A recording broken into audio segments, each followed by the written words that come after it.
무슨 수강생이 수업 듣는 지 5주 만에 월 5천만 원 배출 발생. 무슨 수강생 수업 듣는 지 4주 만에 작가가 되다.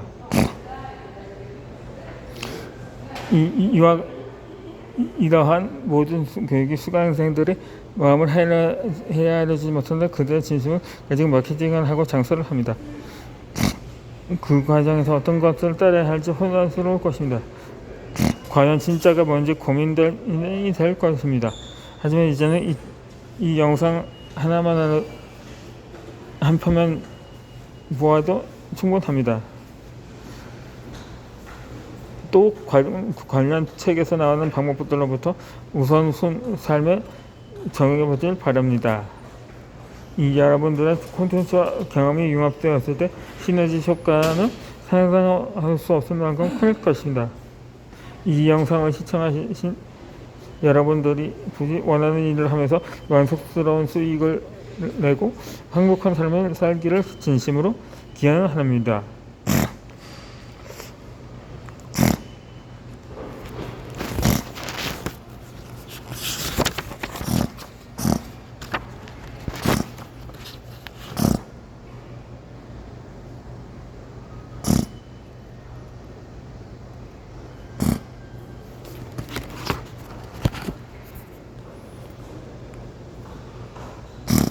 이 적당이라는 단어는 인생에 띄우고 간절하고 절박하게 성공을 갈구하십시오.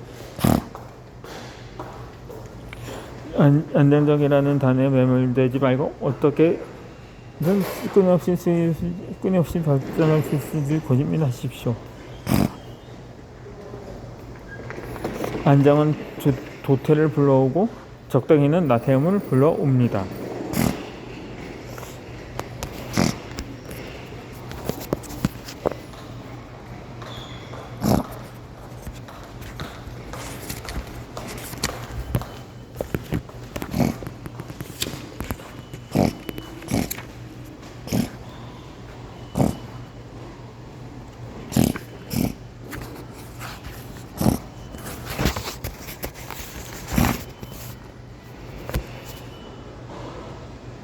프롤로그입니다. 이 밤이 참 아름답습니다. 저녁 늦게까지 사분소통하시며 일을 하다 창문과 꼴보고 기분이 좋습니다. 갑자기 문자가 옵니다. 이 통장에 입금이 됐다는 알림입니다. 열심히 일을 하고 내 재정을 베풀다 보니까 감사하게도 많은 것으로 나에게 그에 대한 대가는 줍니다.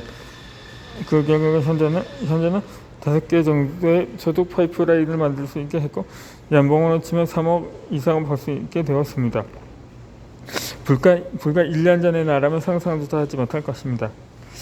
2021년도 작년에 나는 그 누구보다 처절했습니다. 10년간 잘 근무했던 안정적인 직업군인의 삶을 바꾸고 사회로 뛰어들었습니다. 이 군대를 그만둔 이유는 단 하나였습니다. 내 개인의 발전 가능성이 전혀 없었다는 것입니다.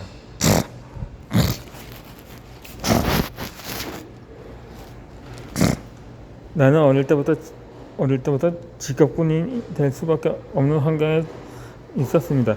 집안 형편이 어렵다 보니 전액 국비 지원이 되는 고등학교를 졸업함과 동시에 직업군인으로 근무할 수 있는 항공과학고등학교에 입학하게 됩니다. 학교에 다닐 때는 그 얘기를 들었습니다. 군대만큼 좋은 직장이 없어. 군대가 최고야. 라는 식으로 그때는 그렇게 믿고 싶었습니다.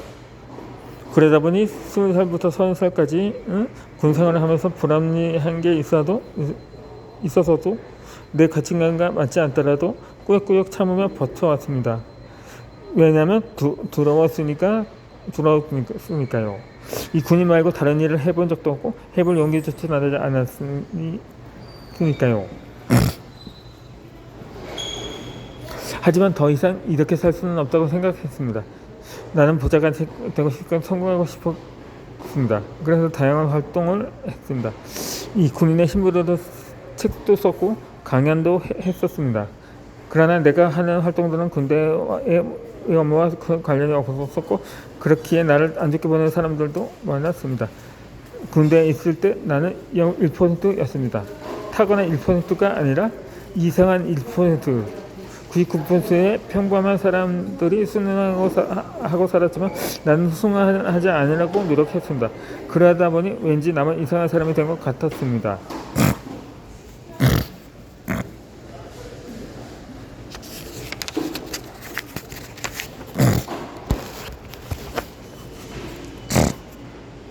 군대에서 내가 가장 많이 들었던 얘기는 권총사, 좀 조용히 살아, 권총사, 그런 건 그냥 참아, 넘어가였습니다. 그렇게 30살이 되면서 나는 결정을 해야만 했습니다. 이대로 숨죽이며 살며 군생활을 살 것인지 아니면 또 다른 도전을 할 것인지 내 선택은 후자였습니다. 나는 손에 쥔 걸 못 내놓고 용기를 냈고 그 용기가 나에게 보답을 해줄 거라 믿어 의심치 않았습니다. 그러나 제대를 하고 사회에 나오니 더 큰 시련을 맞이하게 되었습니다. 모아둔 돈 하나 없이 단순히 해외여행 일손설자라는 직업 하나만 보고 제대를 했습니다. 그 직업을 택한 이유는 간절했습니다. 군 생활을 할 때 해외여행을 한 번도 가본 적이 없었고 더 나은 세상과 다양한 사람들을 경험하며 나의 삶의 경험 전편을 넘치고 싶었기 때문입니다. 2019년 제대를 하고 영어 공부를 열심히 했습니다. 6개월간 영어만 쓰고 영어만 살았고 그 격을 어느 정도 프로 토킹이 가능할 정도가 되었습니다. 하지만 2020년도에 코로나가 터지면 내 인생 계획은 다 물거품이 되었습니다. 어떻게 살아야 할지 감조차 잡았었습니다. 군 이외에 다른 직업을 가져본 적도 가질 생각도 못했으니까요.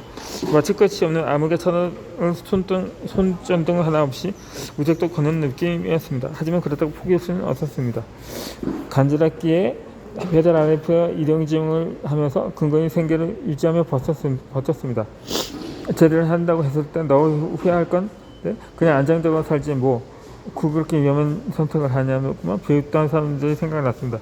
그 사람들의 안주거리가 되고 싶지는 않았습니다. 2021년도까지 나는 월 80만 원도 못 들며 서울 교대역 1번 출구 근처 반지하에서 살았습니다. 반지하에는 창문이 있었는데 그 창문 사이로 사람들이 무릎 아래가 보였습니다. 참혹했는데 32살에 모아둔 돈을 비면 남아 있었습니다. 그때 가장 많이 한 생각은 오늘은 만 원을 받을 수 있을까 였습니다. 사람들 만나는 것도 두렵고 만나면 커피라도 마셔야 한다는 사실도 스트레스였습니다. 그러다 보니 다시금 나를 내려놓아야 한다는 생각을 했습니다. 일단은 취직은 해야겠다는 마음만 갖고 있었는데 그때 현재 떠오른 출판사 대표인 손희찬 작가님께서 함께 일하라고 보다고 말해주셨습니다. 흔쾌했었겠는데 나에게 더 이상 선택지가 없었기에 그렇게 32살에 시중 200만 원이 안 되는 돈을 받고 써오는 출판대 마케팅 팀원으로 일을 하게 되었습니다. 그런데 그때의 선택이 내 인생을 100% 바꿔놓았습니다. 도끼를 품어 일했는데 절대 대충 일하지 않았습니다. 내가 여기서 받은 것에 10배 이상을 해야 된다는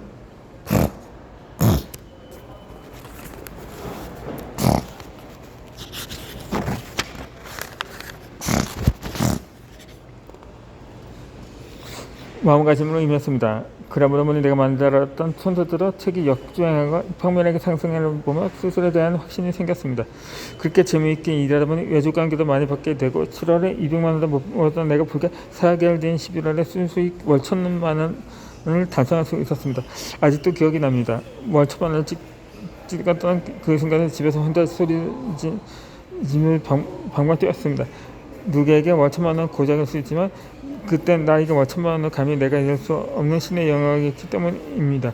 그렇게 6개월간 떠오른 출판사에서 재밌게 일하다 2022년 1월 독립을 하게 되었습니다. 나에 대한 확신이 생겼기에 또 다른 도전을 하고 싶었던 것입니다.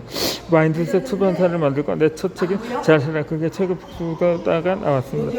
처음에는 하루에 3권밖에 안 팔았습니다. 하지만 어떻게 책을 잘 팔지 끊임없이 고민했고 새벽 3, 4개까지 일어나서 판매량을 확인했습니다.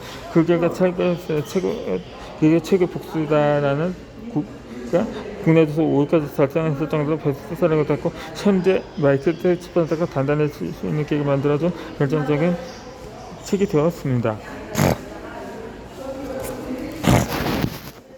많은 사람들이 내게 성공 비결을 묻습니다. 어떻게 그렇게 빨리 성공할 수 있었느냐. 나도 그렇게 간절하게 고소도 얻고 싶다고 말합니다. 그때만 나는 이렇게 얘기합니다. 당신은 얼마만큼 간절합니까?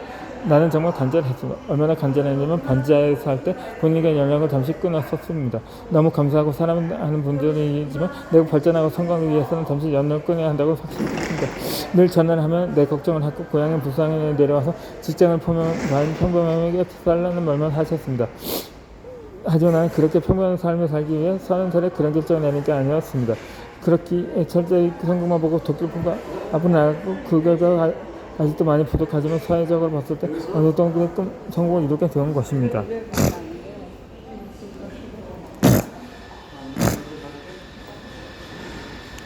이내는 내가 어떻게 어떻게 대한 고쳐도 방법으로 다는 생성입니다. 하지만 그 방법을 잊어버리고 그 수행에 놔두면 그 책은 당신에게 쓰레기가 되었을 것입니다. 그러나 여기서 나오는 방법을 적응하고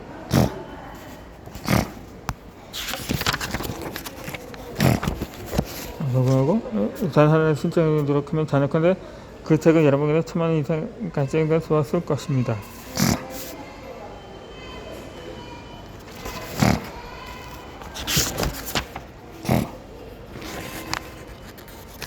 네?